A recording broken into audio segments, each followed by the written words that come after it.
Raptadu YCP మాజీ MLA Thopudurthi Prakash Reddy సోదరుడు తోపుదుర్తి రాజశేఖర్ రెడ్డికి అనంతపురం జిల్లా కోర్టు 14 రోజుల రిమాండ్ విధించింది. మహేశ్వర్ రెడ్డి అనే యువకుడి ఆత్మహత్యకు కారణమయ్యారనే కేసులో కోర్టు రిమాండ్కు పంపింది.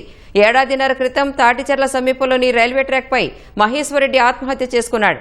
దీనిపై మహేశ్వర్ తండ్రి మల్లిరెడ్డి రాజశేఖర్ రెడ్డి బెదిరించడం వల్లే బలవన్మరణానికి పాల్పడ్డాడంటూ అప్పట్లోనే ఫిర్యాదు చేశారు. పోలీసులు పట్టించుకోకపోవడంతో ఈ విషయాన్ని జిల్లా ఎస్పీ దృష్టికి తీసుకువెళ్లారు. మహేశ్వర్ రెడ్డిని తోపుదుర్తి రాజశేఖర్ రెడ్డి బెదిరించినట్లు వీడియో, ఆడియో ఆధారాలు సమర్పించారు. ఎస్పీ ఆదేశాలతో తోపుదుర్తి రాజశేఖర్ రెడ్డితో పాటు జైపాల్ రెడ్డి అనే యువకుడిని పోలీసులు అరెస్టు చేశారు. 2019 నుంచి ఓ భూమి విషయంలో వివాదం ఉన్నట్లు పోలీసుల విచారణలో తేలింది.